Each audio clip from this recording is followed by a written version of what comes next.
آقا صلی اللہ علیہ وسلم نے فرمایا کس بندے سے اللہ محبت فرماتا ہے.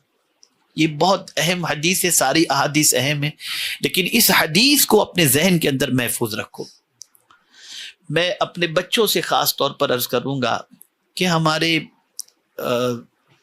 جو مدارس کے طلباء ہیں اور ہمارے بعض مبلغین بھی جو ہیں، ان کی پوزیشن یہ ہوتی ہے کہ وہ سوچتے ہیں جلدی سے ہمارا گھر، یہ پیسہ اتنا، یہ وہ ساری چیزوں، اتنی فکر رہتی ہے کہ بس جس کی کوئی انتہا نہیں. تو حدیث مبارکہ میں آقا کریم صلی اللہ علیہ وسلم کے ارشاد کا مفہوم ہے کہ جس نے صبح اس حال میں کی کہ دنیا کا غم اس کے سر پر رہا، وہ اس کی آخرت خراب ہوئی، اور وہ دنیا کے غم کی وجہ سے آخرت سے جو غفلت اس نے برتی، تو نہ دنیا اسے ہاتھ آتی ہے اور نہ اس کی آخرت سنورتی ہے. ارے بندے، تیرے لیے تو وہی اللہ عز و جل نے، جو تیرے لیے وہی ہے جو اللہ عز و جل نے مقدر کر رکھا ہے، تجھے تو تیرے حساب کی دنیا مل کر کے ہی رہے گی. اور جس شخص نے صبح اس حال میں کی کہ اس کی فکر آخرت کی تھی کہ میرا آج کا دن آخرت کے خراب ہونے والے کسی کام میں نہ گزرے، صبح کرتے ہی وہ آخرت کی فکر میں لگا رہا، اور اس کی رغبت آخرت کے کاموں کی طرف تھی. اٹھا پہلے میں نماز فجر کی پڑھ لوں، تلاوت کر لوں، درود شریف پڑھ لوں، اب اس میں لگا ہوا ہے. تو اگر اس کی رغبت ان چیزوں کے اندر ہے تو سرکار صلی اللہ علیہ وسلم کے ارشاد کا مفہوم ہے کہ اس کی آخرت بھی سنور گئی، اور جس چیز کی طرف رغبت نہیں تھی اس کو اللہ نے اس کی طرف راغب کر دیا. یعنی اب دنیا اس کے پیچھے چلے گی، دنیا اس کے پیچھے چلی. اور یہ بات یاد رکھیے گا کہ آخرت کی فکر کرنے والے بندے کے پیچھے دنیا چلا کرتی ہے، اور دنیا کی فکر کرنے والے کے پیچھے جو ہے دنیا بالکل نہیں چلتی. اس لیے یاد رکھیے گا، اگر آدمی کے بارے میں معلوم ہو جائے کہ یہ حریص ہے اور لالچی ہے، اس سے کوئی محبت نہیں کرتا. لیکن اگر معلوم ہو جائے، اب جو حدیث عرض کرتا ہوں اس سے آپ پورا مفہوم سمجھ جائیں گے کہ اگر بندے کی کیفیت یہ ہے تو صرف اس سے بندہ ہی محبت نہیں کرتا، اللہ بھی محبت کرتا ہے. اس حدیث کو آج کی نشست کی سب سے اہم حدیث کی حیثیت سے آپ دل و دماغ میں محفوظ کر لیں. حضرت سعد ابن ابی وقاص رضی اللہ تعالی عنہ نے فرمایا، میں نے حضور نبی اکرم صلی اللہ علیہ وسلم کو فرماتے ہوئے سنا. یہ حضرت سعد ابن ابی وقاص کون ہیں؟ یہ وہ خوش نصیب صحابی ہیں جن کے لیے حضور صلی اللہ علیہ وسلم نے دعا کی اور ان سے فرمایا، سب تو یہ کہتے ہیں کہ یا رسول اللہ میرے ماں باپ آپ پر قربان، لیکن حضرت سعد وہ ہیں جن سے حضور نے فرمایا، اے سعد تجھ پر میرے ماں باپ قربان. تو اتنے جلیل القدر صحابی ہیں. تو حضرت سعد ابن ابی وقاص رضی اللہ تعالیٰ عنہ نے فرمایا، میں نے حضور نبی اکرم صلی اللہ علیہ وسلم کو فرماتے ہوئے سنا کہ حضور صلی اللہ علیہ وسلم نے فرمایا، اللہ اپنے اس بندے سے محبت رکھتا ہے. میں تو جب یہ لفظ محبت اور اس کی نسبت اللہ کی طرف ہوتی ہے تو اندر سے کچھ فیلنگ شروع ہوتی ہے. اللہ اپنے بندے سے اتنا، سب ساری کائنات کا مالک، سارے جہاں کا مالک، اور وہ اپنے بندے سے محبت فرمائے.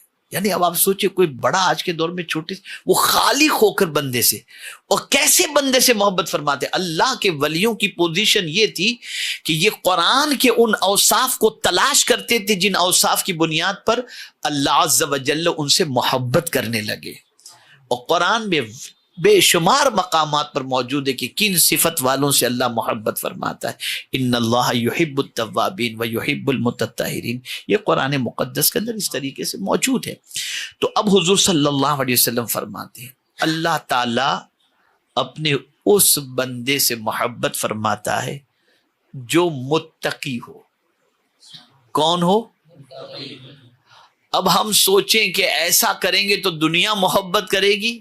فکر چھوڑ دو، جہاں متقی بنے اللہ محبت فرمائے گا. اور اللہ اگر محبت فرماتا ہے تو خود ہی محبت نہیں کرتا. یہ بھی سن لیجئے گا، وہ صرف تنہا محبت نہیں کرتا، وہ پہلے آسمان والوں سے اللہ فرماتے کو اس بندے سے میں محبت کرتا ہوں، فرشتوں تم بھی اس سے محبت کرو، پھر فرشتوں سے کہتا ہے جاؤ زمین والوں سے کہو کہ میں اس بندے سے محبت کرتا ہوں، تم بھی محبت کرو۔ تو اللہ جب کسی بندے سے محبت کرتا ہے تو مخلوق کو اس کی محبت کی طرف مائل کر دیتا ہے، اور مخلوق میں صرف انسان فرشتے ہی نہیں، زمین بھی محبت کرتی ہے، آسمان بھی محبت کرتا ہے، چرند و پرند بھی محبت کرتے ہیں۔ تو اللہ کن بندوں سے محبت فرماتا ہے؟ متقی۔ اب دوسری مستغنی، بے نیاز، کسی سے بھی ملو کوئی لالچ نہیں، بے نیاز ہے۔ یہ نہیں کہ سیٹھ آئے تو اب ذرا اور کیسے ہیں کیا ہیں، یہ کوئی لالچ ہی نہیں۔ ہاں اچھی طریقے سے ملو، اس لیے کہ ہر آدمی کسی اسٹیٹس کا ہے تو اس کے اسٹیٹس کے اعتبار سے اس سے ملنے میں کوئی پرابلم کی بات نہیں، لیکن اس کی طرف توجہ نہ ہو، لالچ نہ ہو، بے نیاز۔ تو مالدار تو تیرے گھر کا مالدار، مجھے کیا لینا دینا ہے؟ اور کیوں کریں ہم؟ اسی لیے اعلی حضرت عظیم البرکت امام عشق و محبت کہتے کریم ایسا ملا کہ جس کے کھلے ہیں ہاتھ اور بھرے خزانے، بتاؤ اے مفلسوں کہ پھر کیوں تمہارا دل اضطراب میں ہے۔ ہمارے آقا ہیں، بس اللہ سے یہ دعا کیا کرو، اسی لیے حدیث شریف میں یہ دعا موجود ہے، اللہم اغننا بفضلک عمن سواک، اپنے فضل سے میرے مولا تو ہمیں بے نیاز کر دے تیرے علاوہ سے، یہ دعا ہونی چاہیے۔ تو مستغنی یعنی بے نیاز ہے، کسی سے کوئی لالچ نہیں، کوئی آرزو نہیں، کوئی تمنا نہیں۔ اور میں یہ آپ کو کہہ دوں، آپ مخلوق سے تمنا اور آرزوؤں کو ہٹا کر ذرا خالق سے تمنا کر کے دیکھو، پھر وہ کس طرح سے آرزو پوری کرتا ہے آپ دیکھیں۔ اور تیسری چیز گوشہ نشیں ہو، یعنی اسے شہرت سے محبت نہ ہو، یار میرا نام ہو جائے، یہ ہو وہ ہو، یہ اس کے دل میں نہ ہو۔